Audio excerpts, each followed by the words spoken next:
A todos com a graça e a paz do Senhor Jesus, amém? Amém. Deixa eu fazer uma pergunta para você. Quem está feliz com Jesus? Mas e se não tivesse, falaria também? Aleluia. A gente está tão no piloto automático, né? E algumas coisas a gente só vai falando, replicando. É o Ctrl+C, Ctrl+V da vida do crente. Tudo é glória, tudo é aleluia. Mas às vezes a gente está vivendo outra realidade. Queridos, eu quero louvar a Deus por mais essa poderosa oportunidade que Deus me dá de poder ministrar sua bendita palavra e estar aqui com meu amigo. Obrigado mais uma vez, gratidão pela confiança. Não é fácil você entregar o culto que você cuida para outros ministrarem. Um trabalho sendo feito aqui. E às vezes quem prega, às vezes até pela emoção, pode, com uma palavra, desmanchar um trabalho que está sendo feito a nós.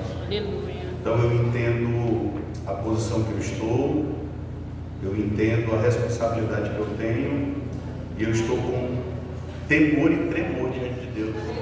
Acho que é por causa que o senhor está aqui hoje, que da outra vez eu estava mais à vontade. Eu sei que o senhor é um exímio, estudioso da Bíblia Sagrada. Queridos, quem trouxe a Bíblia? Abre comigo o segundo livro do profeta Samuel, capítulo de número 6. Pense num texto conhecido do povo de Deus. 2 Samuel, capítulo de número 6. Quando você for encontrando, para mim saber que você encontrou, você diz glória a Deus. Glória a Deus.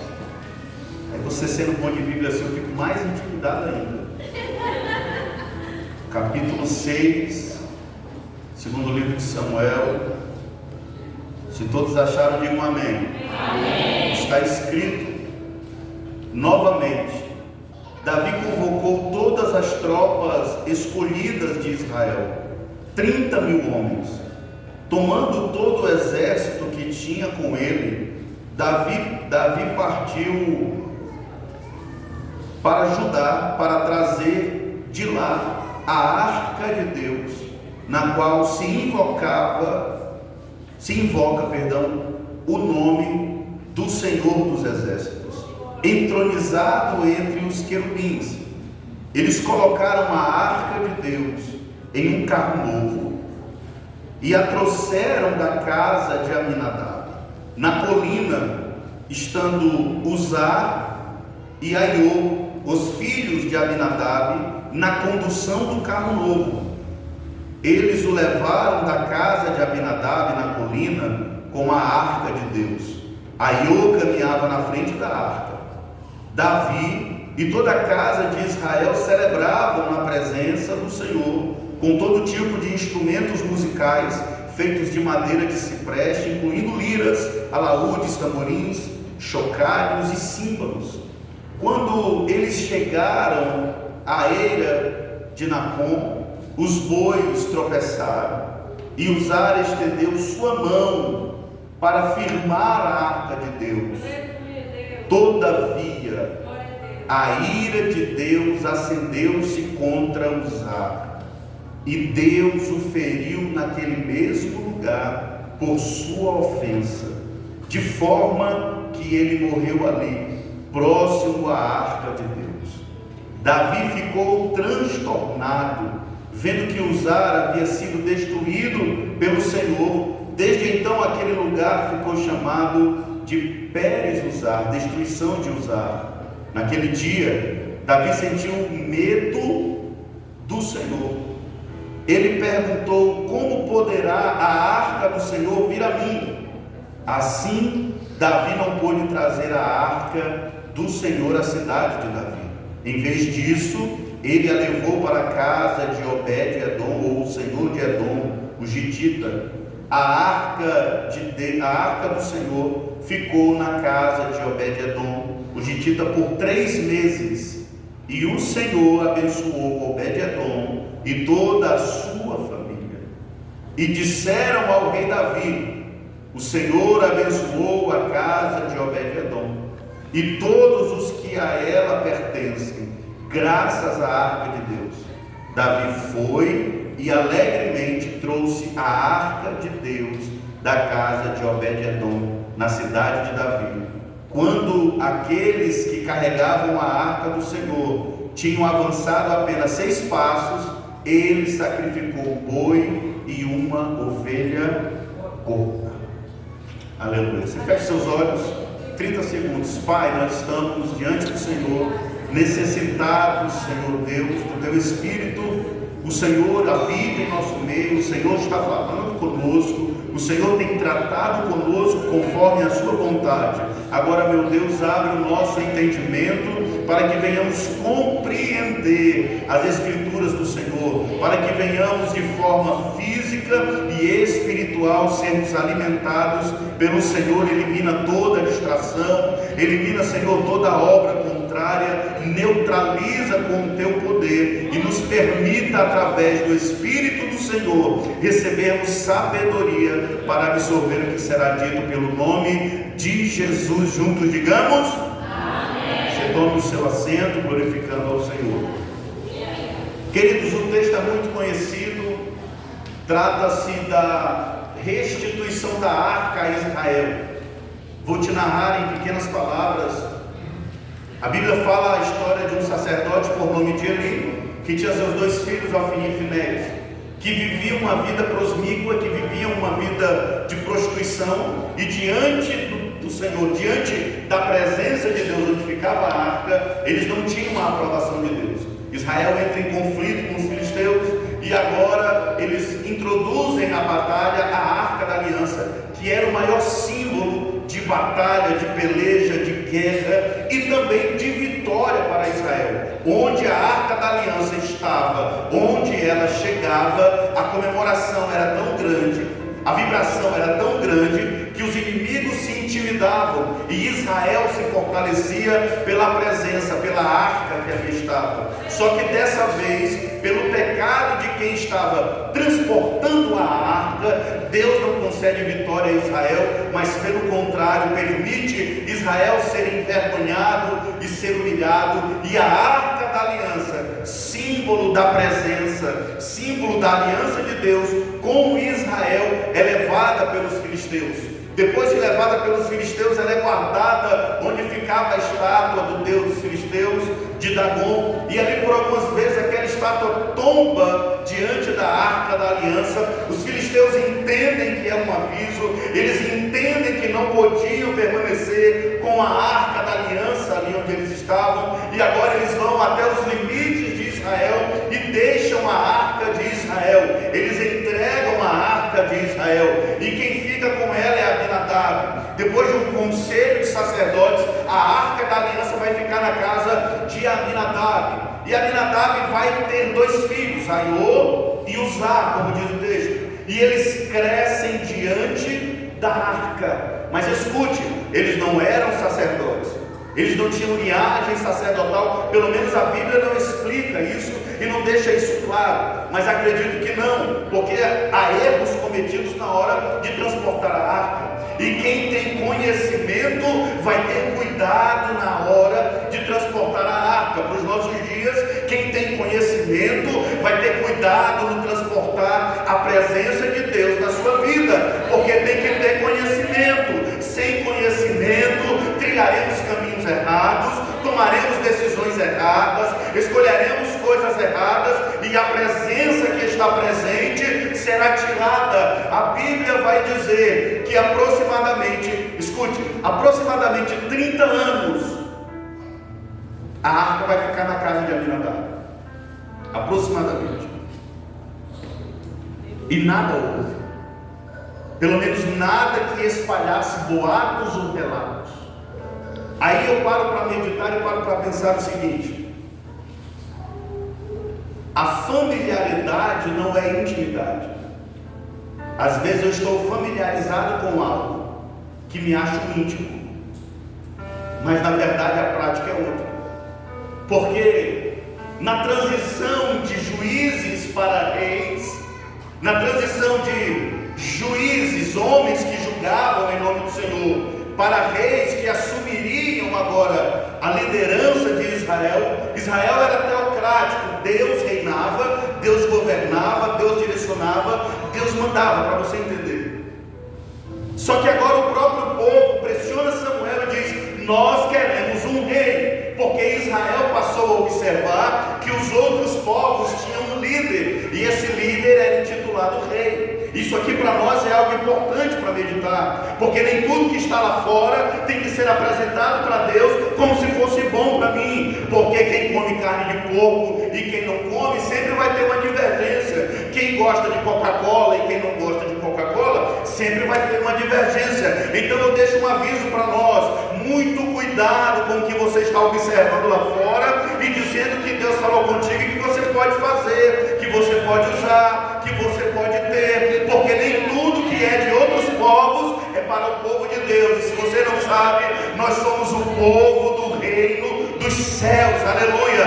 Nós temos uma identidade, e deixa eu falar uma coisa para você, querido: a identidade que nós carregamos não está na mudança exterior, não está no estereótipo do ser humano. A mudança, a transformação que nós carregamos, o povo do reino é diferente, porque vive a cultura do reino. A cultura do reino, pastor, a cultura do reino é diferente.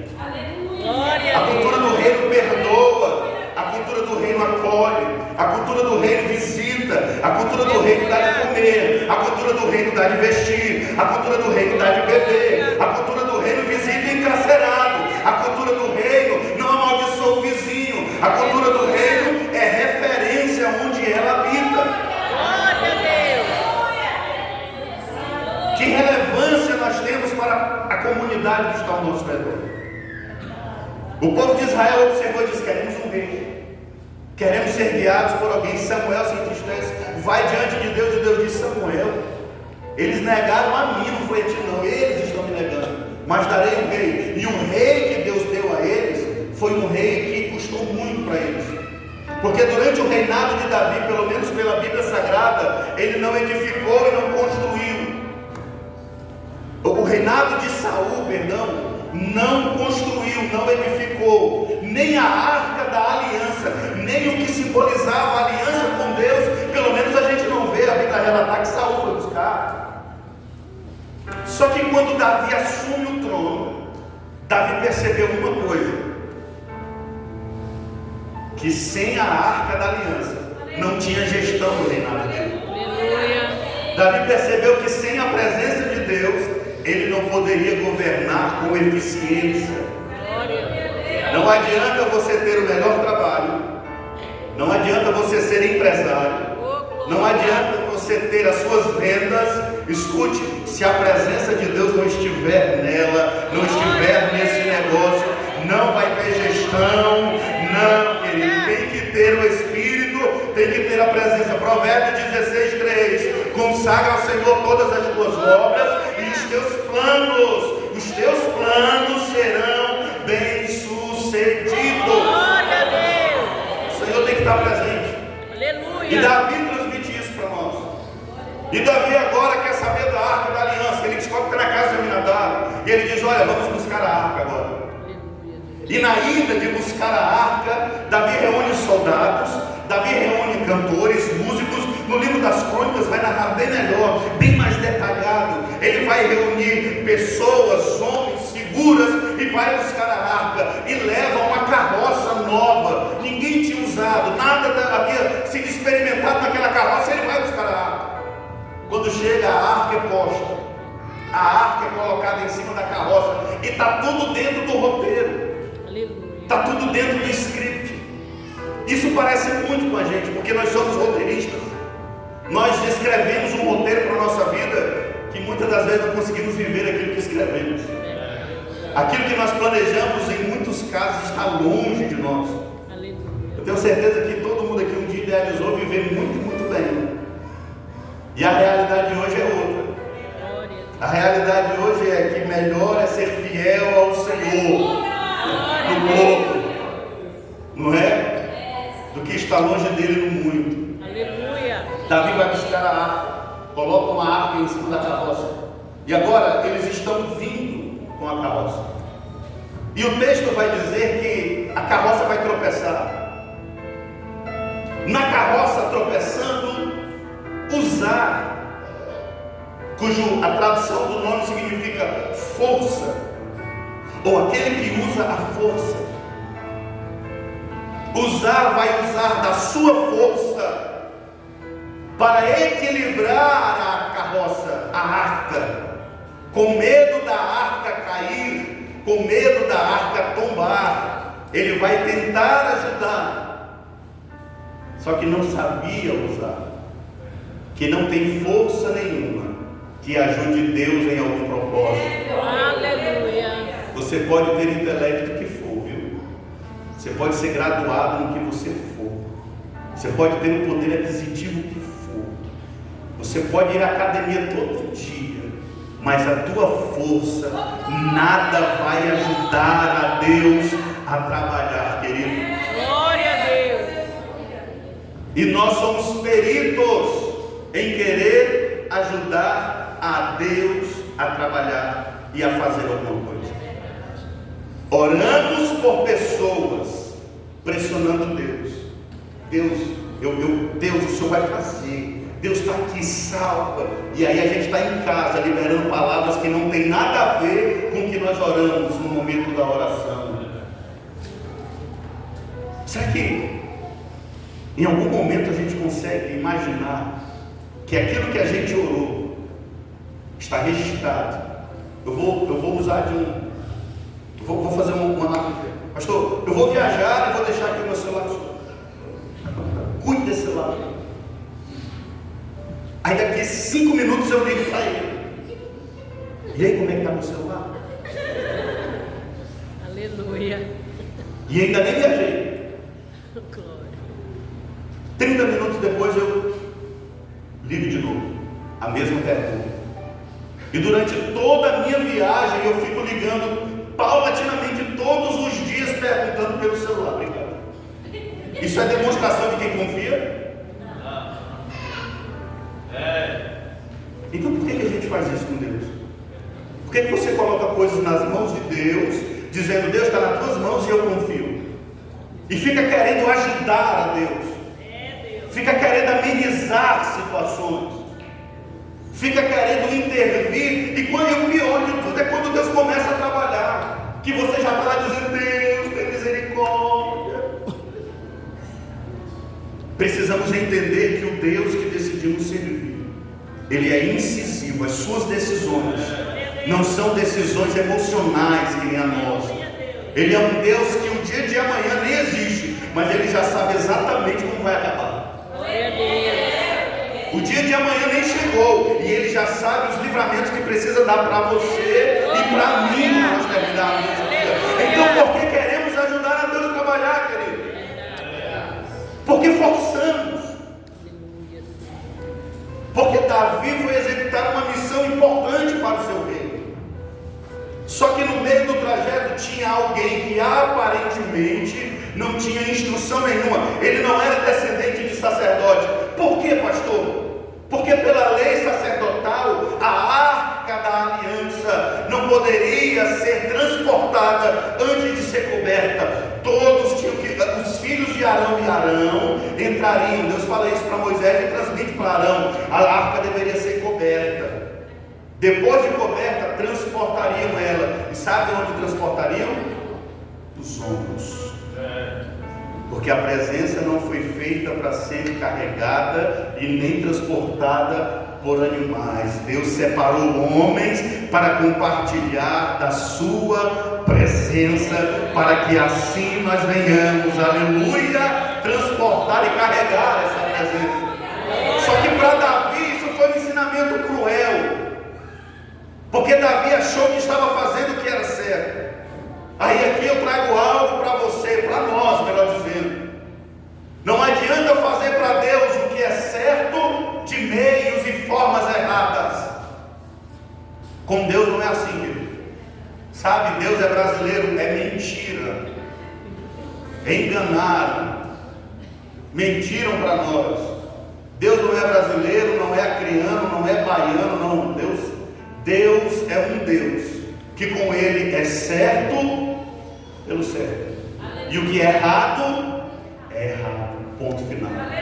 A decisão de Davi foi certa, de buscar a arca.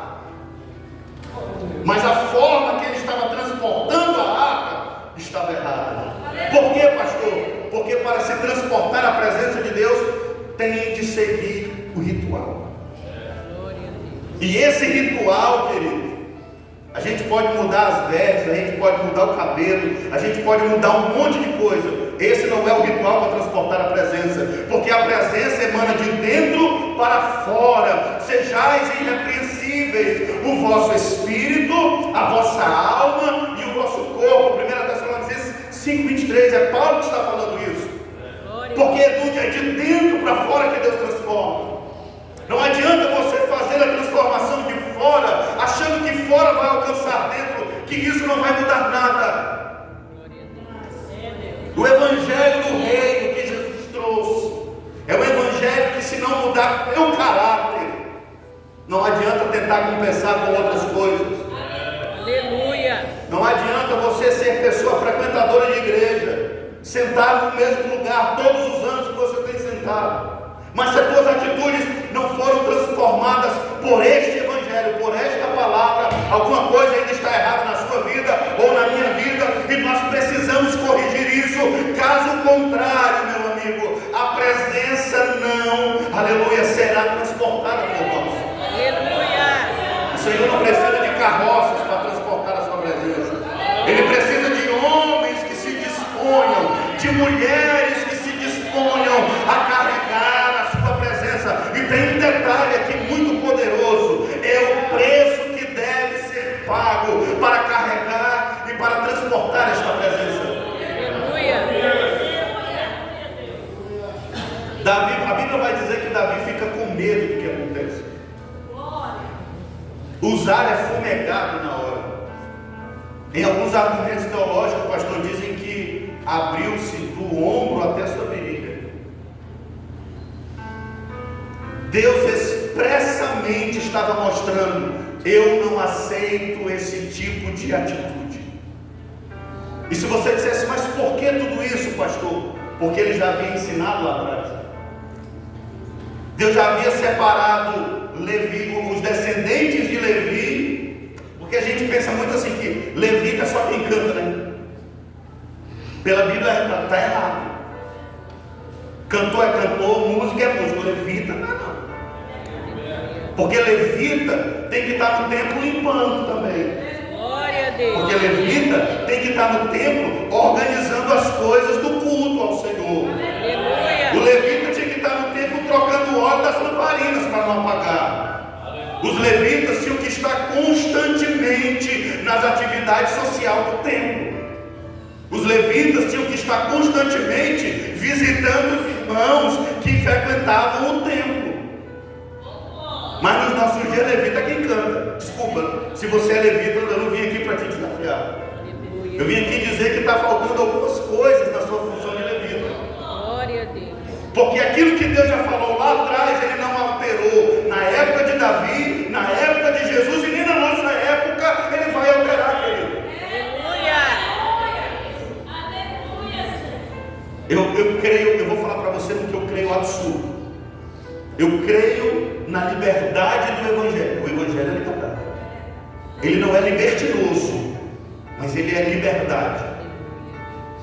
Eu creio nessa liberdade. Eu creio no amor poderoso de Deus. A Bíblia expressa por si duas mensagens: amor e julgamento, juízo. Essa é a mensagem que a Bíblia expressa: amor e juízo. Quem quer o amor, salvação. Quem não quer o amor, juízo. Os portais da eternidade estão abertos para todos, todos. Agora, depois que passa os portais da eternidade, é que nós iremos descobrir quem é quem e para onde vai.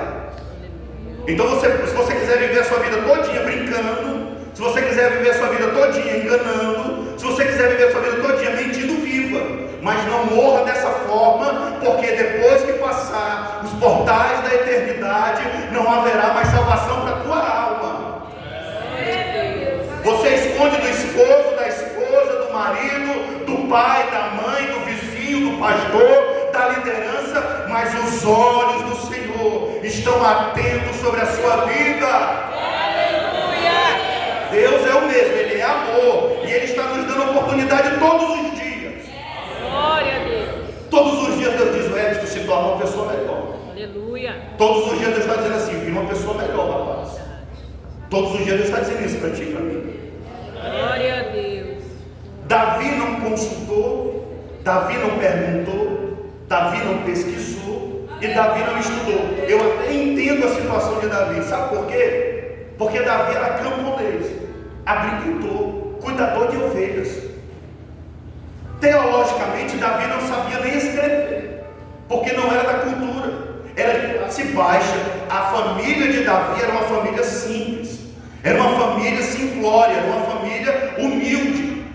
E nesta época, que estava se criando um reinado em Israel, para você entender, só reis, sacerdotes tinham direito a aprender a escrever e a ler. Davi não sabia nada disso. Davi foi movido pela íntima compaixão, pela íntima paixão. Tommy Tenney, um escritor que escreveu Caçadores de Deus, o livro, ele vai dizer que Davi era tão apaixonado pela presença de Deus que ele não pesquisou nenhuma maneira para ter, ele só queria ter a presença. Só que isso não é bom, porque a falta de conhecimento de Davi gerou morte em alguém, matou uma pessoa, e Davi sentiu medo por isso, Davi se entristeceu por isso. E 3 meses Davi passa 3 meses triste e com medo. E relacionamento com Deus não é para ter medo. Relacionamento com Deus se tem temor. Aleluia. A Bíblia vai dizer que antes da queda, Deus entrava no jardim na viração do dia, e ali ele estava com Adão e Eva. No capítulo 3, depois que Adão cai, mais Eva, a Bíblia diz: e veio a voz do Senhor no jardim. Já não veio mais a presença, agora veio a voz, porque o pecado faz separação entre o homem e Deus. Entende isso? Glória a Deus. A falta de conhecimento de Davi afetou alguém, prejudicou alguém. Aí eu vou falar uma coisa aqui para nós, tá? Às vezes a nossa falta de conhecimento de Deus prejudica pessoas. Mas eu não estou falando da falta de conhecimento da Bíblia, não. Porque se não existisse a Bíblia, Deus existiria do mesmo jeito. Do jeito que ninguém pregou para Abraão e Deus se revelou, se revelaria para nós também. Só que nós somos muito preocupados em recitar capítulos, versículos, números, contexto, cultura, fundo teológico, para que as pessoas aprendam ou entendam. Mas o maior conhecimento de Deus na sua vida é o seu testemunho transferido com verdade para alguém. Glória a Deus. A irmã falou que a missionária Socorro falou agora aqui: quem nós éramos, hein? Quem nós somos? Essa cidade nova aqui é antológica. Aquela quadra da antiga Luísa Carneiro Dantas, eu joguei muita bola ali. Joguei muito basquete aqui na pracinha antes de ter quadra. Muitos rostos familiares aqui para mim. E hoje eu volto aqui pregando a palavra de Deus e alguns sentados aqui, e o senhor como pastor da igreja. Aleluia. Porque isso é servir ao Senhor Deus.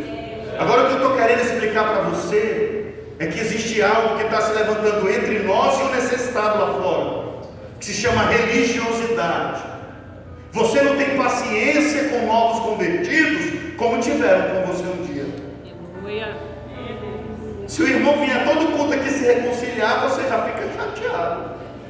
De novo, irmão. Mas você não conhece a luta do irmão e da irmã. Quantas vezes você foi lá e disse: eu quero te ajudar em oração a vencer esse pecado maligno na tua vida? Oh, glória.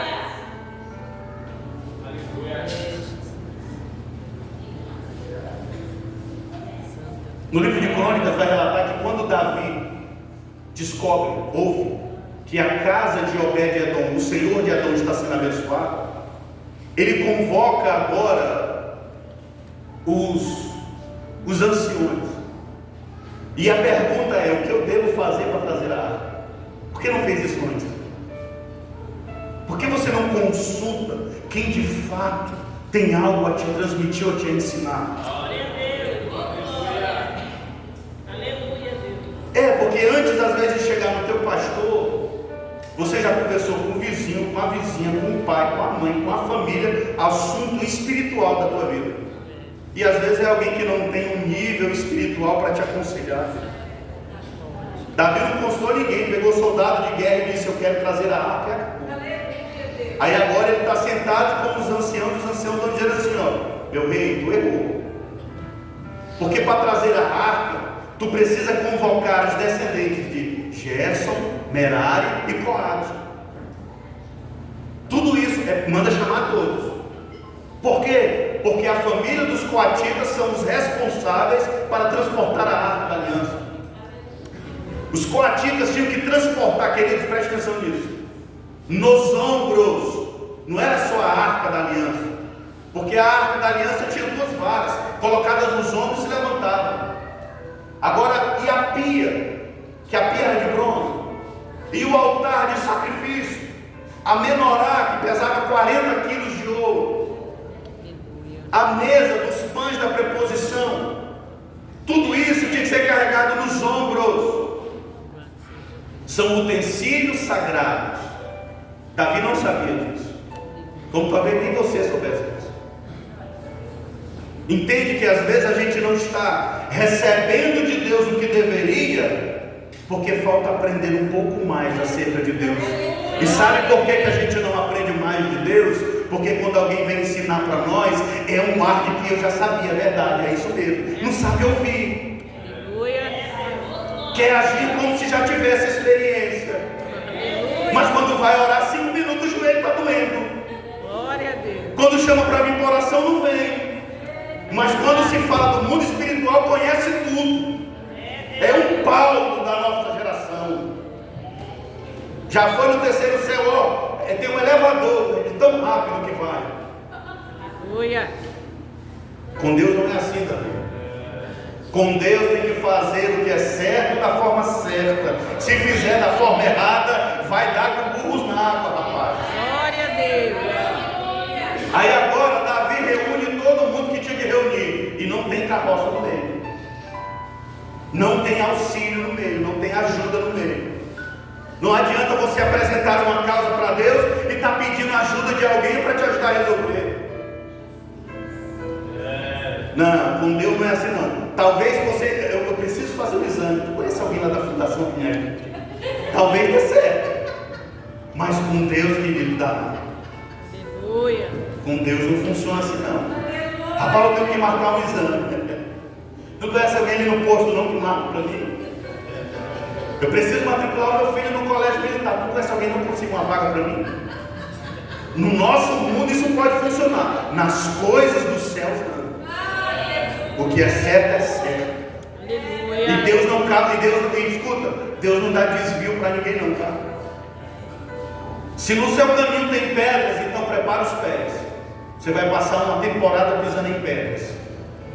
Tem espinhos? Prepara, porque vai ter uns espinhos aí no teu caminho. Aleluia. Davi reúne todo mundo e vai. E agora, meu amigo, o que na casa de Aminadab não prosperou, em 3 meses na casa de Obed-Edom, Deus abriu as portas para o homem, abençoou ele, a casa, a família e todos que estavam ao seu redor. Aleluia. Aí eu digo de novo, qual é a diferença? Familiaridade não é intimidade. Na casa de Obed-Edom tinha ritual. Na casa de Obed-Edom tinha obediência e liturgia à presença de Deus que estava aqui. Sabe essa liturgia que você tem aqui na igreja? Quando chega, dobra os joelhos e ora, na sua casa é do mesmo jeito. Amém. Porque a Bíblia diz que Samuel, quando chegava em casa, ele tinha o que lá? Ele tinha um altar. Será que a gente tem um altar na nossa casa? Aleluia. Ou seja, a gente só pega na Bíblia quando vem para a igreja. Eu tenho um amigo que ele tem uma Bíblia que ele carrega dentro do carro dele. A Bíblia dele parece umas 10 sol que já pegou lá dentro. E eu sei que ele não é de ler, porque ele mesmo já falou, eu não gosto de ler, eu não aguento ler, eu quero ouvir só. Aí eu sempre brinco com ele, eu digo, ó, quando você pega uma Bíblia que ela está muito inchada, ou a pessoa lê muito, porque folheia muito, ou a pessoa nem pega, ela fica lá a vida toda enchendo de poeira, e quando a pessoa vai pegar só para limpar, quando abre, ela chega a ter de aranha assim. Quando Davi chega na casa de Obed-Edom, que há essa prosperidade, isso não amenizou o medo de Davi. Lembra que eu falei do jardim? Que quando a voz do Senhor entrou no jardim, ele perguntou assim para Adão: Adão, onde tu estás? Aí ele disse assim: Senhor, eu ouvi a tua voz e tive medo. Porque é isso que o diabo quer, que você tenha medo do seu Criador. E tudo que o seu Criador quer que você tenha é temor. Glória a Deus. Porque o princípio da sabedoria é temer o Senhor. Aleluia. Aí agora, Davi com medo vai, vou já encerrar. Davi vai, começa a transportar a arca, mas o texto diz que a cada 6 passos, ele fazia o quê? Sacrifício. Por que arca? Porque ele estava com medo. E às vezes a gente diz, Davi era adorador, Davi dava 7 passos e adorava, ele estava com medo. O texto está dizendo isso aqui, pessoal. Ele tinha medo. Medo de quê? Medo de acontecer de novo. Porque agora não estava em cima da carroça, estava sobre os ombros de alguém. Aí a via dolorosa de Davi, eu vou chamar desse jeito, a via dolorosa de Davi durou até chegar à cidade de Davi. Porque durante todo o percurso houve sacrifício. Quando eu falo de via dolorosa, eu lembro da via dolorosa de Jairo. Porque quando Jesus desembarca, Jairo se prostra aos seus pés. E Jairo diz assim: rogo-te, capítulo 5 de Marcos, versículo 21, eu rogo-te que o Senhor vá até a minha casa, porque eu estou com a minha filha doente, ela está quase morta. E Jesus vai com ele. Só que de onde Jairo sai com Jesus para a casa dele, uma multidão está apertando Jesus. É assim que diz o texto. E no meio do caminho, Jesus para e diz: alguém me tocou. Aleluia. Um dos discípulos aparentemente chateado, porque Jesus disse: alguém me tocou. O texto expressa uma chateação. Como pode tu dizer alguém me tocou, sendo que a multidão te aperta? E isso reflete a falta de espiritualidade das pessoas. Jesus disse: eu estou dizendo que alguém me tocou porque de mim saiu poder. A via dolorosa de Jairo serviu para curar uma mulher que há 12 anos sofria do fluxo de sangue. Glória a Deus. Pastor, o que é isso? Que a tua via dolorosa que você pode estar vivendo nesse exato momento ou há alguns anos está curando muitas pessoas e você nem sabe disso. A via dolorosa de Davi trouxe um ensinamento durante todo o percurso a ponto de ficar relatado para nós. A via dolorosa de Davi, o medo de Davi não era só de perder pessoas agora, era de Deus não ter aprovado de fato o seu reinado. Aí eu vou encerrar e vou dizer assim para nós fazermos uma oração. Não adianta fazer para Deus o que é certo de forma errada. Se você confiou algo nas mãos do Senhor, Ele está cuidando de tudo. Aleluia. Você esquece, Deus nunca esquece. Deus está cuidando dos mínimos detalhes. Não tente pular a etapa e nem o processo, porque este processo está te conduzindo à verdadeira transformação de Deus na sua vida. Você fica de pé comigo?